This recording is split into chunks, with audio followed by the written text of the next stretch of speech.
llevando pues una secuencia. Y bueno, vamos a ver. Primero, vamos a hablar precisamente del padre de San Pío de Pietrelcina. Fíjense lo que nos dice el padre Pío. Nos dice, hay que ser fuertes para llegar a ser grandes. Este es nuestro deber. La vida es una lucha de la que no podemos retirarnos. Todo lo contrario, es necesario triunfar. Bien, ok, pues entonces, fíjense lo que nos dice el Santo Padre Pío de Pietrelcina. Primero, hay que ser fuertes para llegar a ser grandes. Ese es nuestro deber, eso es lo que tenemos que hacer. La vida es una lucha de la que no podemos retirarnos, o sea, no podemos decir, para en el mundo que me quiero bajar, no se puede. Entonces, estamos en esta lucha, nos guste o no nos guste. Pero, ¿cómo es que sabemos de esta lucha? ¿Cómo es que nosotros podemos asumir o entender que algo que no vemos, sí, se hace presente en nuestro día a día? Porque, por supuesto, cuando hablamos de una guerra espiritual, hablamos de que tenemos precisamente,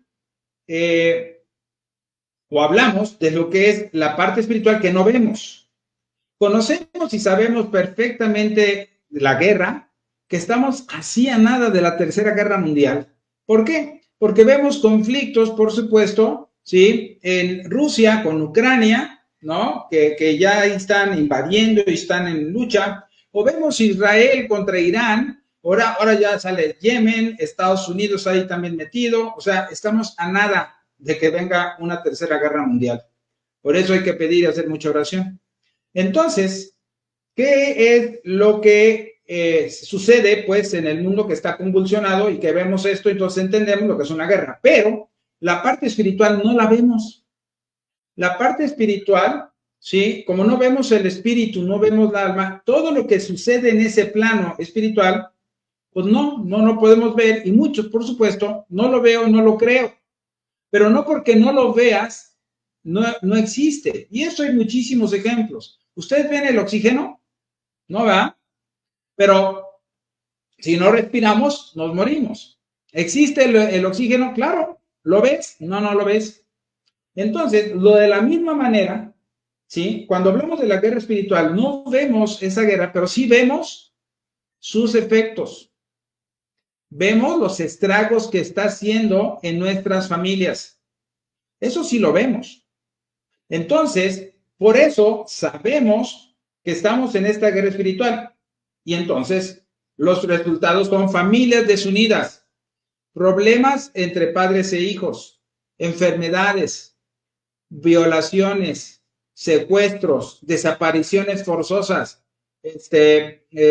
o sea, todo eso, ruina financiera, caos, problemas, pleitos, violencia, todo lo que se ve, todo eso es resultado o consecuencia de esta guerra espiritual que nosotros estamos librando y que no se ve. Ahora, vámonos directamente a la palabra de Dios para entender un poquito esto, ¿sí? Bueno, antes de esto, les voy a pedir que hagamos una práctica antes de ir a la palabra de Dios. Que nos pongamos, o que nos asumamos como el general del ejército que va a librar esta guerra espiritual. Tú eres el general. Y entonces, como todo general, o como todo responsable de este proceso, tú me puedes decir, o sea, tú puedes, o sea, si yo te digo, tú vas a ser el general, tú más, lo primero que vas a preguntarte, ¿sí? Porque lo que necesitamos es un plan, una estrategia de guerra, etcétera, pero para armar ese plan y esa estrategia, lo primero que necesitas, pues no es la estrategia en sí, o el plan de guerra.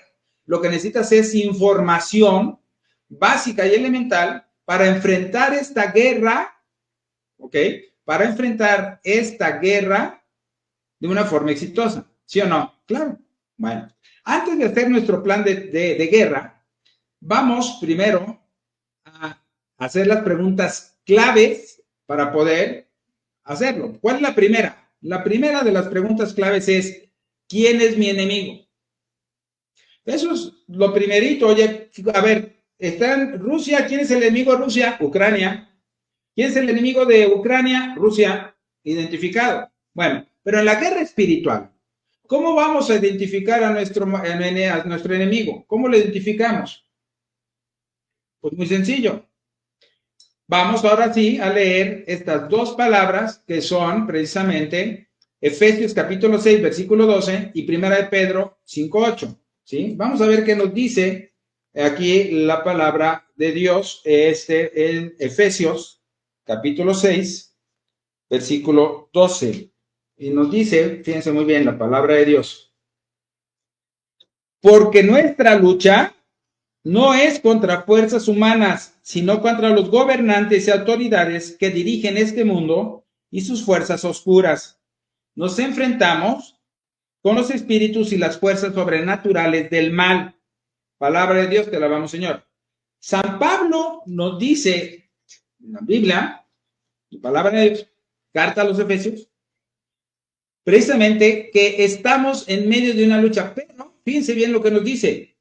Dice, nuestra lucha no es contra fuerzas humanas, no es contra las autoridades de carne y hueso, sino, fíjense muy bien, dice, con las gobernantes y autoridades que dirigen este mundo y sus fuerzas oscuras. ¿Cuándo fue escrito esto? Esto fue escrito precisamente hace casi 2000 años y es San Pablo que le está diciendo a los Efesios, ustedes están en medio de una lucha. Pero su lucha no es contra personas de carne y hueso como tú y como yo. La lucha es contra espíritus malignos. Y luego dice, nos enfrentamos a fuerzas sobrenaturales, espíritus y fuerzas sobrenaturales del mal. Así de fácil. Entonces, ¿qué es lo que está sucediendo? Que precisamente, ¿sí? Pablo nos confirma que estamos en medio de una guerra espiritual y nos enfrentamos a fuerzas sobrenaturales que no vemos, pero que ahí están y que sí actúan. Ahora, Pedro nos va a confirmar esto y no solamente lo va a confirmar, sino que nos va a dar el nombre y apellido. Por ustedes se fijaron, Pablo nomás habla de fuerzas sobrenaturales del mal, pero no dice quién es el enemigo, ¿sí? Pero Pedro sí lo hace. Vamos a leer. ¿Qué nos dice Pedro? Precisamente en aquí la tenemos, capítulo 5, versículos 5, 8, dice, sean sobrios y estén despiertos, porque su enemigo, el diablo, ronda como león rugiente buscando a quien devorar. Palabra de Dios, te alabamos, Señor. Pedro le pone nombre y apellido al enemigo, el demonio, el maligno, el enemigo, Satanás, como quieras llamarle.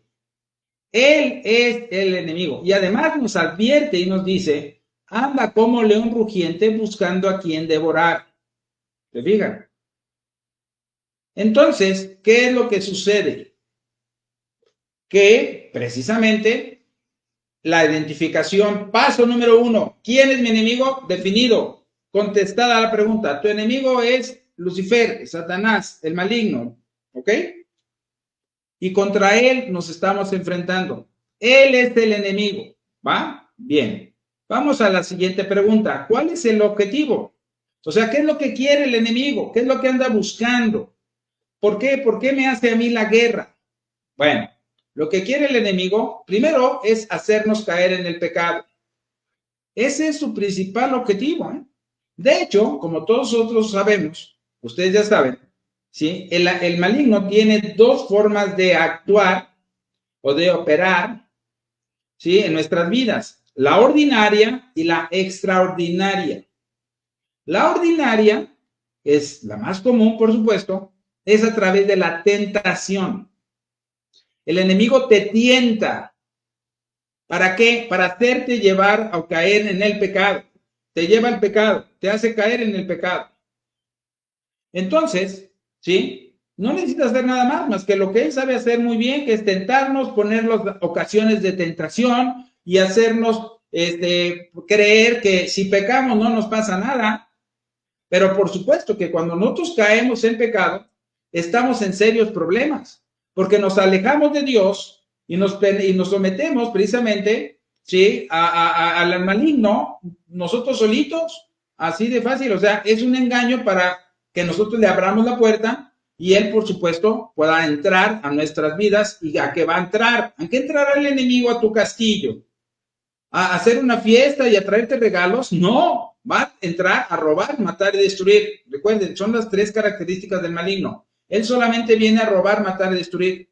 En cambio, yo he venido que tengan vida y vida en abundancia. Hablamos de Juan 10:10, ¿ok? Bien, entonces, ¿cuál es la segunda, la intención, el objetivo? Separarnos de Dios. Separarnos de Dios. ¿Por qué? Porque en cuanto nosotros estemos separados de Dios, rompemos precisamente con esta gracia santificante, con esta unión con Dios, y al no estar en gracia, estamos totalmente indefensos y sometidos precisamente al enemigo. ¿Sí? ¿Se fijan? Esto es muy, muy, muy peligroso. Ahora, vamos a ver, ¿de quién? O sea, la guerra, esta guerra espiritual, ¿sí? Que tiene el maligno, ¿contra quién es? O sea, ¿ustedes creen que la guerra espiritual es entre Dios y Satanás? No. ¿Por qué no? Porque Satanás ya se dio cuenta que contra Dios no puede. Él, en su soberbia, se quiso asemejar a Dios, pero no lo pudo hacer. ¿Por qué? Porque es una criatura. Y no solamente no lo pudo hacer, sino que fue vencido, derrotado y convertido en el ser más horrible y espantoso del universo. Así de fácil. Entonces, él sabe que la guerra no es contra Dios. Entonces, ¿contra quién es? Los ángeles. Sí, los ángeles, porque él es un ángel. Y él conserva sus dones preternaturales, o sea, los dones que él tenía cuando era ángel bueno, ¿sí? Que Dios no le quita esos dones, por supuesto que no, ¿sí? Y entonces los sigue manteniendo. Entonces es un ser equiparable, pues, de alguna manera, en ese tipo de dones a los ángeles buenos. La gran diferencia es que los ángeles buenos tienen la gracia de Dios, Satanás no la tiene, y eso hace toda la diferencia. Por eso, un arcángel, que es Miguel, vence a un querubín que es Lucifer. Lucifer era un querubín, que los querubines son los ángeles más grandes, ¿sí? Entonces, ¿qué es lo que sucede? Que por supuesto, por lógica, pensaríamos que un ángel mayor y más poderoso, pues va a vencer al menor, pero no. ¿Por qué? Porque este ángel, ¿sí? Que es menor, por así decirlo, contaba con el apoyo y la conexión de Dios, y Satanás no la tenía. Entonces, ya fue derrotado. Leamos Apocalipsis capítulo 12, del 4 al 11. Fue vencido, Satanás. Entonces, el problema no es con Dios ni es con los ángeles. El problema es de nosotros. ¿Por qué? Porque ¿dónde se va a desquitar el maligno? Se va a desquitar con nosotros. Tú y yo somos su presa. ¿Por qué? Porque lo que él quiere precisamente es separarnos de Dios y quiere que nos condenemos para toda la eternidad. O sea, él quiere que tú y yo tengamos su mismo destino. ¿Por qué? Ahora, es lógico pensar que cuando tú le quieres hacer daño a alguien, ¿dónde le harías más daño? ¿En su persona o en sus hijos? No, por supuesto. O sea, si a mí me haces esa pregunta, yo lo primero que te voy a contestar, no, en mis hijas. A mis hijas no las toquen. ¿Sí? No, ellas son otra cosa. Entonces, a mí hazme lo que quieras, pero a mis hijas no las toques. ¿Sí? Lo mismo está haciendo el maligno. Se está desquitando de Dios a través de hacer pecar, caer y que se condenen sus hijos. Porque cuando Dios nos creó, ya lo platicamos esto, nos creó en una explosión de amor, y en esta explosión de amor, ¿sí? Dios quiso compartir contigo toda su dicha y su felicidad eternas. Él no se quiere quedar con eso, quiere compartirlo. Y entonces, en esa explosión de amor, nos creó a ti y a mí, ¿sí? Para que nosotros vayamos, ¿sí? Al paraíso a gozar de la vida eterna junto con Él.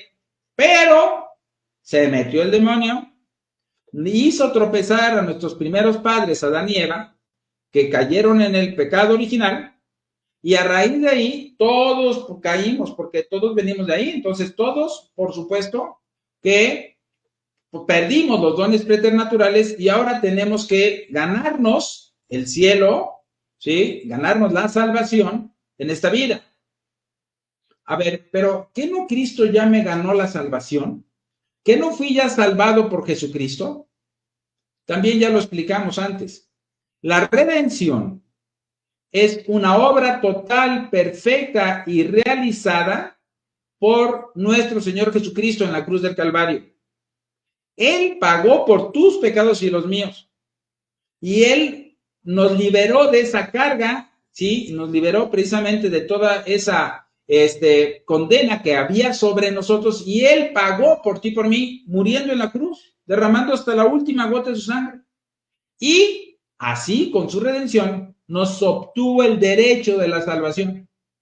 Pero ese derecho de la salvación que tú y yo tenemos, ya no lo tiene Satanás.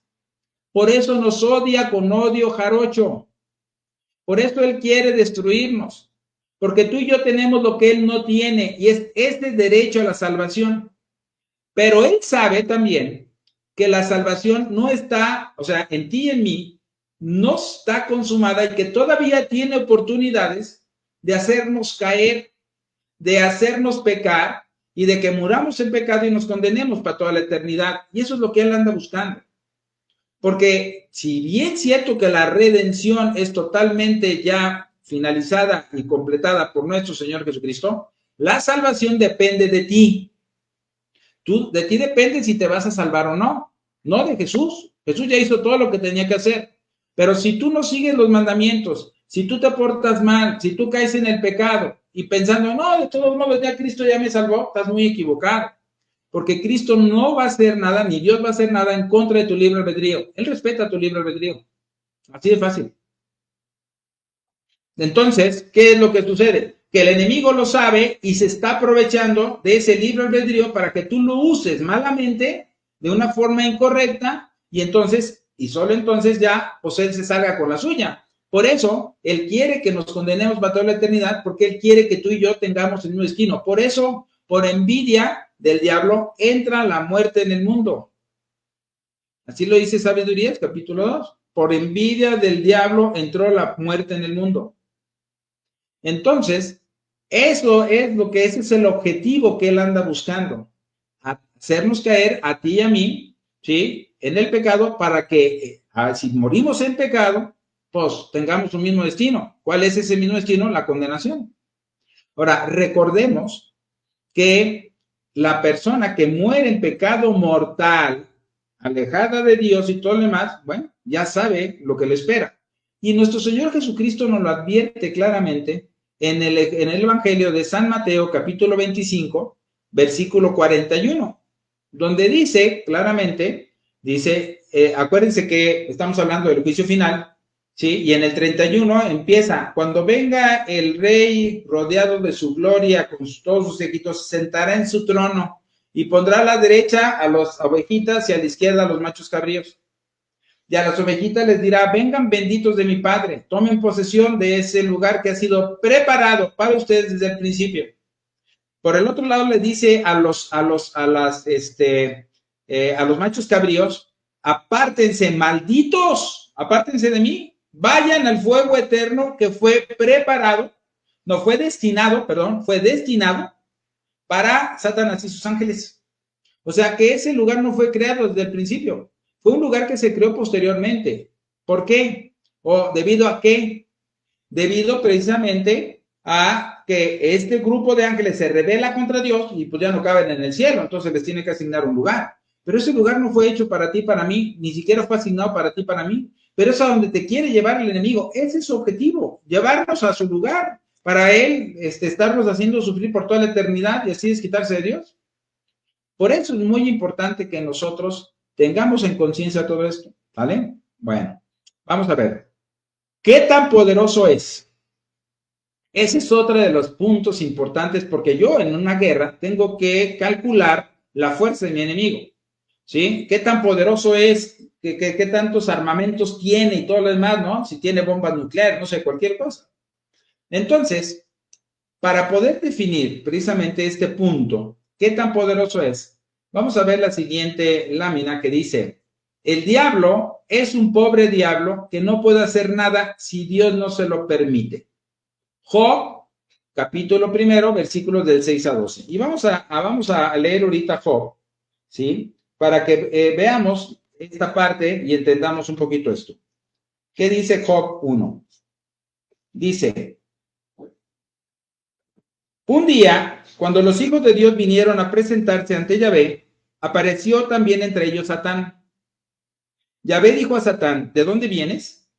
Satán respondió, vengo de la tierra, donde anduve dando mis vueltas. Yahvé dijo a Satán, ¿no te has fijado en mi servidor Job? No hay nadie como él en la tierra. Es un hombre bueno, honrado, que teme a Dios y se aparta del mal. Satán respondió, ¿acaso Job teme a Dios sin interés? ¿No lo has rodeado de un cerco de protección a él, a su familia y a todo cuanto tiene? Has bendecido el trabajo de sus manos y sus rebaños hormiguean por el país. Pero extiende tu mano y toca sus pertenencias, verás si no te maldicen en tu propia cara. Entonces dijo Yahvé a Satán, te doy poder sobre todo cuanto tiene, pero a él no lo toques. Y Satán se retiró de la presencia de Yahvé.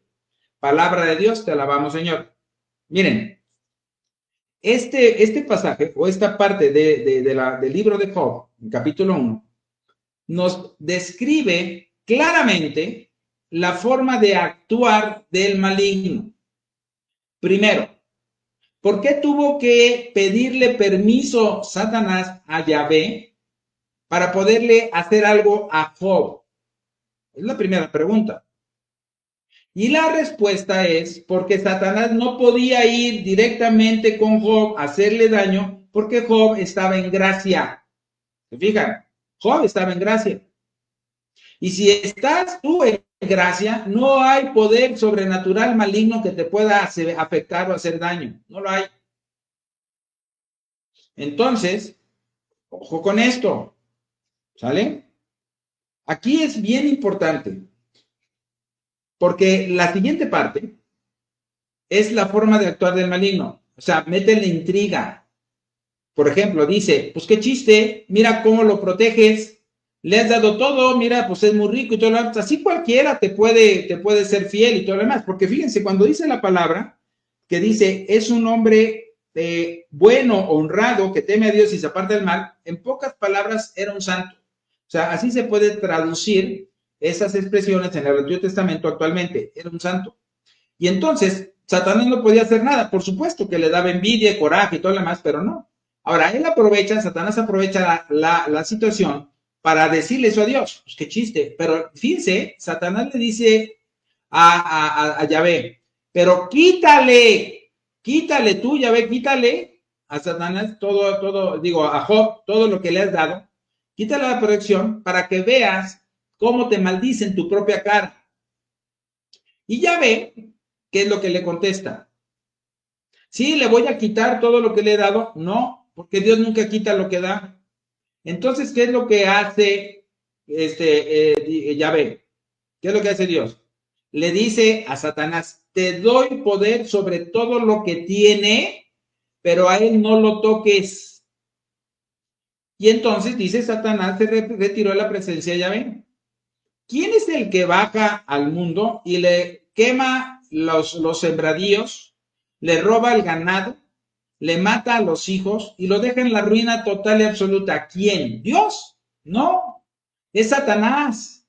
Fíjense aquí, y de hecho Job entiende o cree que fue Dios me lo dio, Dios me lo quitó. No, estaba equivocado Job, como muchos de nosotros estamos equivocados, a veces, diciendo es que Dios me mandó, Dios me quitó esto porque pues él me lo dio y me lo quitó. No, quien hace todas las maldades y todos los destrozos y todo el mal en el mundo es Satanás, no Dios. Dios, ¿por qué lo permite? Bueno, en este caso lo permite para probar a Job y darnos a ti y a mí una lección. Es la forma de decir, porque Job, a pesar de que pierde todo y se queda en la ruina, ¿sí? Él, por supuesto, sigue siendo fiel, alabando y bendiciendo a Dios. ¿Se fijan?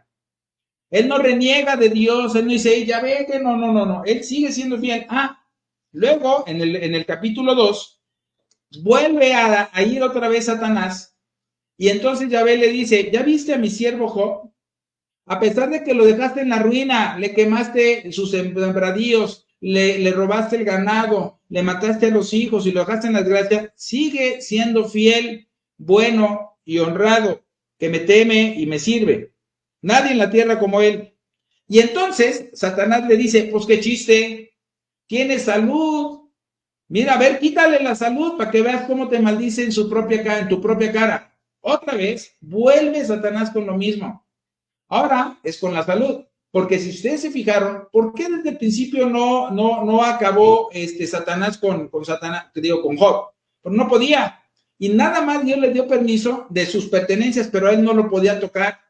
Y la segunda vez, dice, pues qué chiste, a ver, quítale la salud, le dice de nuevo, Satanás le dice a Job, quítasela. Pero Dios nunca quita lo que da. Entonces, ¿qué le contesta Yahvé? Está bien, te doy, dice, vamos a ver,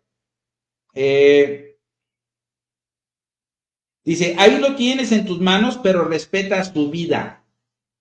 O sea, te doy poder y autorización para su salud, pero respeta su vida. O sea, no lo puedes matar. Por eso no lo mata a Satanás, sino también lo hubiera matado, claro. Pero, ¿por qué podía nada más hacer eso Satanás sobre Job y no más? Porque Dios no se lo permite. Y además, recordemos que necesitaba, por supuesto, la autorización, el permiso de Dios para hacerle algo a Job, porque Job era un hombre justo, santo. Lo mismo pasa con nosotros. Miren, hay un testimonio en internet, en YouTube, búsquenlo, se llama un testimonio de un ex satanista convertido. El muchacho se llama Wilson López. Wilson López, búsquenlo, véanlo, porque él narra precisamente su testimonio, su experiencia, porque él se metió a una secta satánica, porque él quería fama, fortuna y mujeres, era muy mujeriego. Y entonces, cuando él está precisamente en esa secta y todo lo demás, pues él iba con su sacerdote negro, le gustaba una muchacha, le hacían un conjuro y la muchacha caía rendida a sus pies, así de plano. Ni siquiera era muy guapo, pero con el conjuro caía.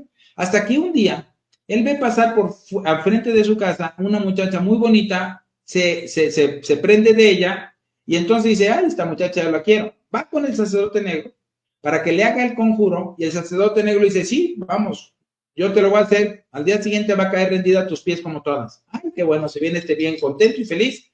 Llega a su casa y ándale que al día siguiente ve pasar a la muchacha que viene para él, se sale a la puerta, hola, y la muchacha ni lo pela, o sea, ni se da cuenta de que estaba casi ahí, hola, sigue derecho, ni se para, ni nada. Eso nunca había pasado.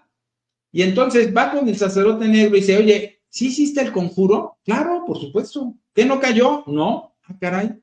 Esto nunca había pasado. Bueno, voy a hacer un súper conjuro.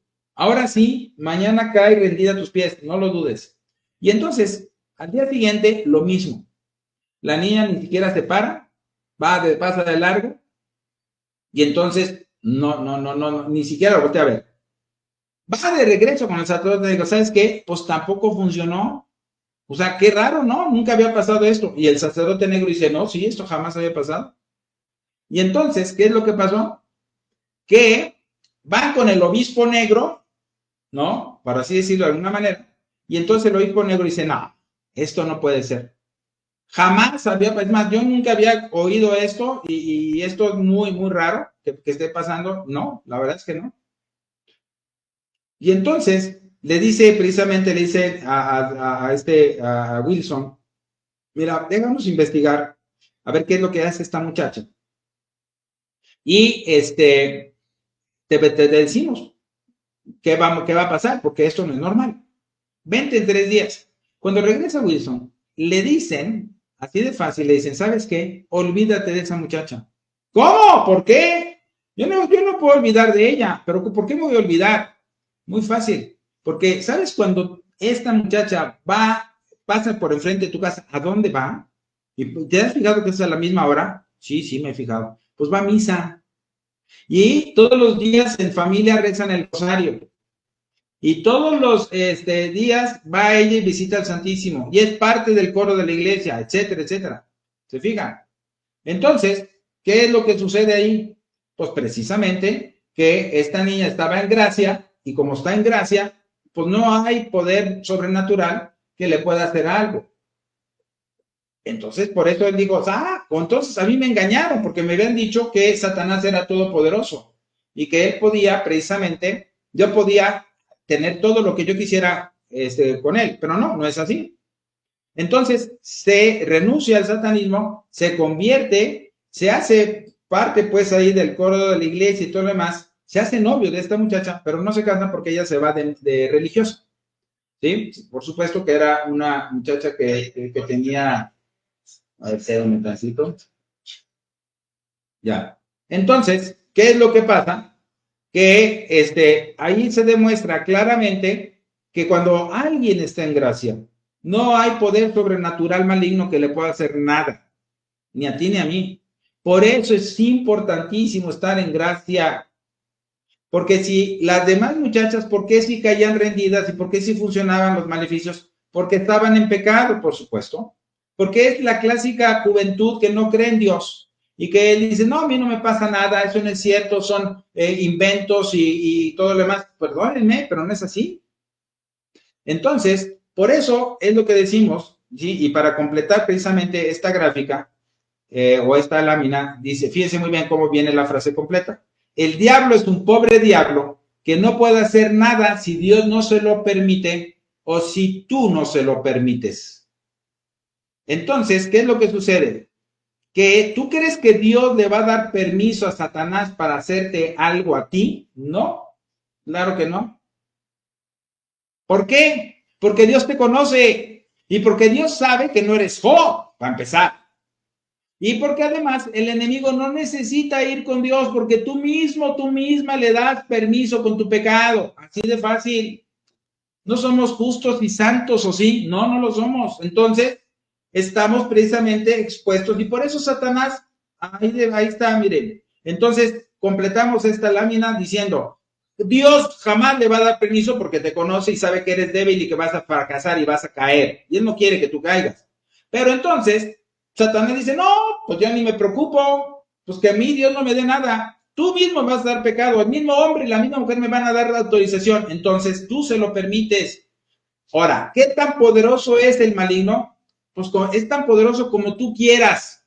¿Por qué? Porque es tan poderoso o este poder lo adquiere de tu pecado. Que tan gravedad sea tu pecado, que tan graves son tus pecados, que le das poder y ese mismo poder tiene. Por eso a nivel mundial, actualmente, el enemigo tiene tanto poder. ¿Por qué?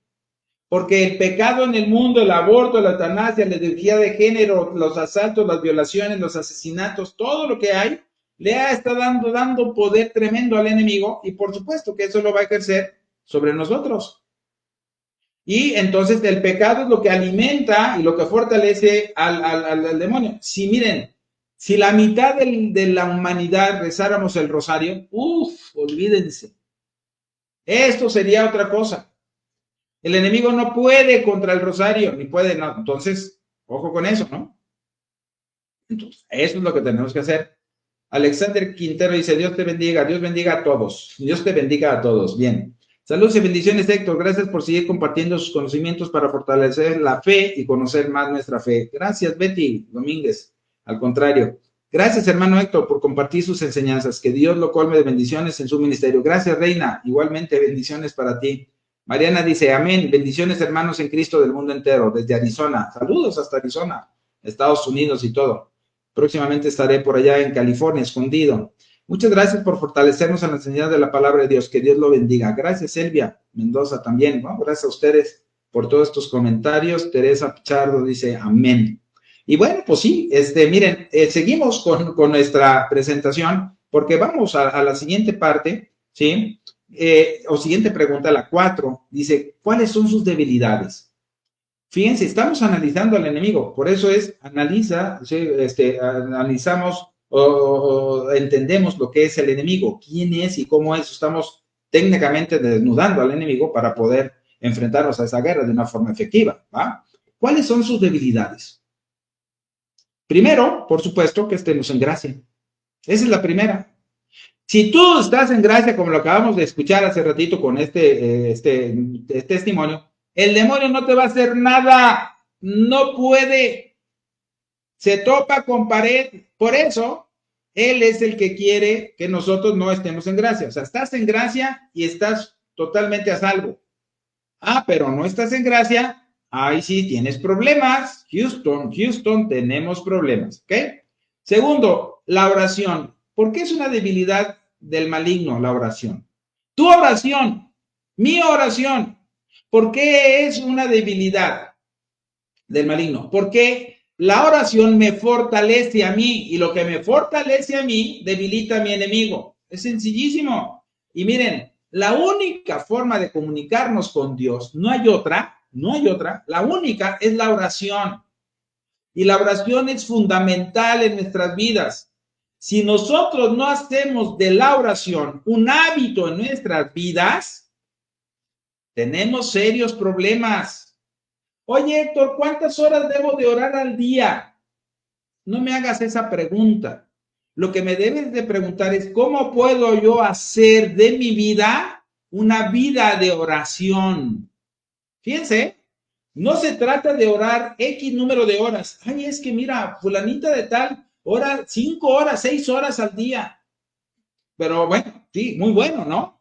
Pero no, o sea, hay que hacer de nuestra vida en oración, porque yo tengo que estar en oración en mi familia, en mi trabajo, ¿sí? En donde me estoy conviviendo con mis amigos, en donde me estoy divirtiendo. Ahí yo soy testimonio del amor de Dios y ahí todo lo que yo hago, pongo a Jesús como centro de mi vida y todo voy con Jesús. Y tengo ese contacto y cada cosa, cada amanecer, cada crepúsculo que yo veo y todo lo demás, las nubes, esa hermosura, te hablan de Dios y estás en contacto con Dios.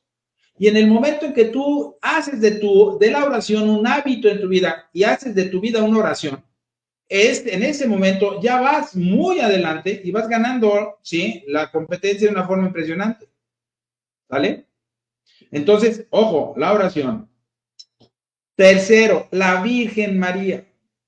No, bueno, o sea, la Virgen María, miren, esto ya se los había platicado antes, pero se los platico de una otra vez. ¿Saben cuál fue la razón por la que Lucifer se rebeló contra Dios y dijo, no serviré? Bueno, si ustedes leen la Biblia, en el capítulo 1, versículo 3, viene, dijo Dios, haya luz y hubo luz. Primer día. ¿Me pueden decir en qué día Dios hizo el sol y la luna y las estrellas? En el cuarto. ¿De dónde viene la luz que nos llega? Del sol, ¿no? Entonces, ¿a qué luz se refería la palabra de Dios? O se refiere la palabra de Dios precisamente a los seres de luz. Y los seres de luz, que ahí en ese momento fueron creados los ángeles, todos los ángeles buenos. Pero cuando fueron creados los ángeles, todavía no tenían el conocimiento total y absoluto de la revelación de Dios. Estaban limitados, son criaturas también. Sí, cierto, ángeles, pero no. Se les fue dando precisamente toda esa información y cuando se les revela el plan, ¿sí?, de Dios, ¿cuál era el plan? Precisamente la segunda persona de la Trinidad, Jesucristo, pues resulta que no iba a ser un Dios ángel, va a ser un Dios hombre. Y entonces el hombre, por supuesto, es inferior a los ángeles, según esto, y entonces los ángeles dicen, a ver, espérame, ¿por qué? O sea, yo respeto a Dios, yo sirvo a Dios, de hecho la palabra ángel es mensajero de Dios, y entonces yo a Dios lo reconozco como mi jefe, sí, como lo máximo y todo lo demás, pero ¿por qué hacerse hombre? ¿Por qué no hacerse ángel, por ejemplo, no? ¿No? Entonces, ahí como que ya empezaron a patinar. ¿Por qué hombre si el hombre es inferior? ¿Y por qué Dios se va a hacer hombre? ¿Sí? ¿O por qué Dios, la segunda persona de la Trinidad, es hombre y Dios, verdadero hombre, y no ángel? Bueno, pero todo se acabó, o todo se vino abajo para Lucifer, cuando se enteró que la reina del cielo a la que él tenía que servir iba a ser una mujer chiquita, menudita, humilde, sencilla, de nombre María. En ese momento dijo Lucifer, no serviré, me rebelo. Eso está mal. Digo, todavía a Jesucristo, pues sí, verdadero Dios, verdadero hombre. Bueno, como podría, pero a un ser humano y una mujer menos. O sea, vean la soberbia, todo lo que da, ¿eh? Todo lo que da la soberbia. Y entonces, ¿qué es lo que sucede? Que por supuesto, cuando Satanás se ve a sí mismo y cree que toda la belleza y toda esa grandeza viene de él, se le hace fácil decir, rompo con Dios. Y en el momento que rompe con Dios por la Virgen María, o sea, ese fue el motivo, la razón, se vuelve precisamente lo más espantoso y lo más horrible del universo. Y además, ¿qué creen? Que al no estar ya en comunicación con Dios, pierde ese poder y esa fuerza y se queda limitado, ¿sí? Y sujeto a lo que Dios quiera y a lo que tú quieras. Pero como Dios no le va a dar más porque él ya perdió, él tuvo su oportunidad, él tuvo su libre albedrío, todos los ángeles ejercieron su libre albedrío cuando tuvieron que decidir entre quedarse con Dios o seguir a Satanás, ¿sí? Entonces, ¿qué es lo que pasó? Que cuando ellos ejercieron su libre albedrío, después de eso ya no hay para atrás. Satanás decide renunciar a Dios y además, cuando se enteró de todo este plan, él comunica a todos los ángeles, decirle, a ver, señores, nosotros somos ángeles, somos superiores al ser humano. Jamás vamos a sobajarnos y a rendirnos, ni a rendir pleitesía, ni estar bajo las órdenes de una mujer. Entonces, vamos, yo voy a ser Dios, y ¿quién me sigue? Un tercio fue engañado, y un tercio, ¿sí? Le hizo caso y decidió irse por Satanás. Los otros 2 tercios se mantuvieron firmes en Jesús, en Dios. Fueron fieles a Dios y permanecieron en la gracia de Dios. Por eso, el ángel más bajito, un ángel de la guarda, es mucho más poderoso que los demonios. ¿Por qué? Porque el ángel de la guarda está en comunicación y en contacto con Dios constante, y los demonios no. Los demonios dependen de lo que tú y yo hagamos. Por eso, ojo, si yo le doy poder, yo se lo quito. Pero volviendo a la Virgen María, ¿por qué la Virgen María tiene tanto poder? Primero, por su humildad. Segundo, por ser la madre del verdadero Dios por quien se vive. Y tercero, porque tiene un poder de intercesión que ya vimos precisamente en las bodas de Caná. Lean Juan capítulo 2 del 1 en adelante, y ahí se narra las bodas de Caná. ¿Qué sucede en las bodas de Caná? Bueno, pues resulta que nuestro Señor Jesucristo y sus discípulos son invitados a la boda porque la Virgen María era parte de los organizadores, porque era una pariente, se casaban parientes de la Virgen y de nuestro Señor Jesucristo, y fueron invitados. Y entonces la Virgen andaba en la organización y apoyando y ayudando, sirviendo, y de repente le dicen, oiga, fíjese que se acabó el vino. ¿Cómo? Miren, las bodas en aquel entonces eran de una semana, ¿eh? No eran de un día como hoy, nos vamos hasta la madrugada y se acabó. No, cada quien a su casa, ¿no? Eran de una semana. Y lo más importante era el vino. Se acababa el vino, antes de que se terminara el tiempo, era una tragedia, era una deshonra para la familia y para los novios. Era como decirle a los invitados a la boda, váyanse gorrones, por ejemplo, ¿no? Hagan de cuenta. Y entonces la Virgen va apurada con el Señor Jesucristo. ¿Y qué le dice?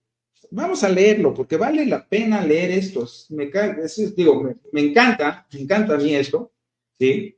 Esta es de mis parábolas preferidas, de mis pasajes preferidos. Dice, entonces la madre de Jesús le dijo, no tienen vino. Fíjense, la Virgen sabía, se les acabó el vino. ¿A quién? A los dueños, a los papás de los novios, que no era la Virgen, por supuesto, era un pariente, pero se les acabó el vino.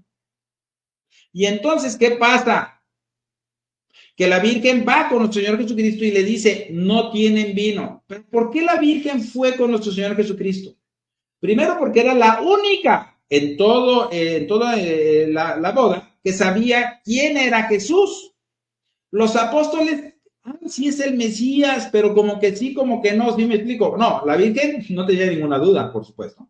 Y entonces va con Jesús. ¿Qué le contesta Jesús? Le dice, Jesús respondió, mujer, ¿cómo se te ocurre? Todavía no ha llegado mi hora. Fíjense, o sea, lo que le dice Jesús a nuestra Madre Santísima, primero no le dice mamá, ni mamita, ni madre, le dice mujer. Y le dice, ¿cómo se te ocurre?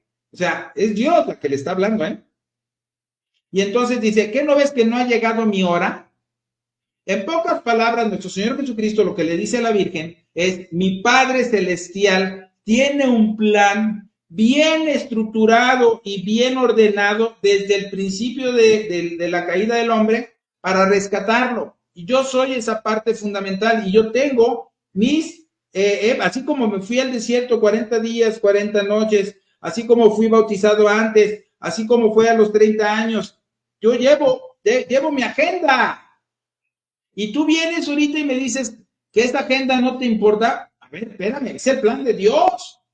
O sea, nosotros estamos aquí, yo estoy aquí para hacer la voluntad de mi Padre. Y tú vienes y me dices que haga algo, porque por supuesto que nuestro Señor Jesucristo ya sabía por dónde iba la Virgen, ya sabía.